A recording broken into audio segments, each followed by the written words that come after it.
नमस्कार दर्शक बंधु उत्कला 24 न्यूज को स्वागत करुच्ची। आसंतु नजर देवा आज खबर उपरी। सरस्वती शिशु मंदिर में विश्व योग दिवस पालित। रसालपुर स्थित सरस्वती शिशु विद्या मंदिर में विश्व योग दिवस पालित हो योग प्रशिक्षिका वनिता पारिक द्वीप प्रज्वलन पूर्वक कार्यक्रम को उद्घाटन कर सुस्थ मानव समाज योगर आवश्यकता संपर्क में मार्गदर्शन करते। मुख्य अतिथि भाव समाजसेवी शिवाजी निज वक्तव्य प्रत्येक दिन योग करने को पिलामानंकु आह्वान करथिले।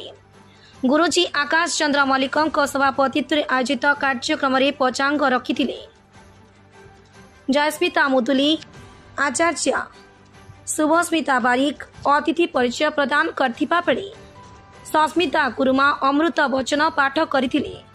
प्रतिमा गुरुमा व्यक्तिगत गीत बोलिथिबा बेले आचार्य विनीता महांती धन्यवाद अर्पण करथिले।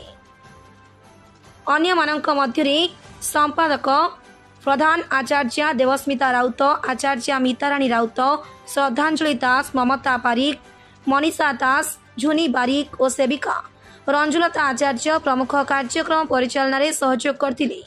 सभा पर योग प्रशिक्षिका वनिता पारिक समस्त शिशु भाई भौणी मानंकु और गुरुजी गुरुमा मानंकु विभिन्न प्रकार योगासन और प्राणायाम शिक्षा दान करथिले।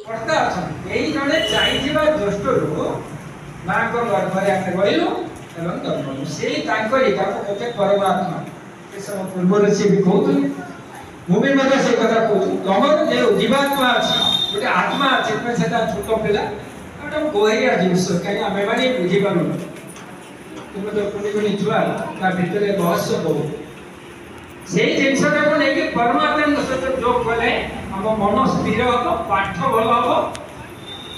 खाली कोन जानो ते कलेक्टर सब से पेटे पाठ पढ़ी के मत मूर्ख को बोले व्यवहार कर का पेटी दो का को प्रश्न भाषा कहना कारण ताकर एही विद्या नै जो विद्या। Bureau report Utkala 24 news.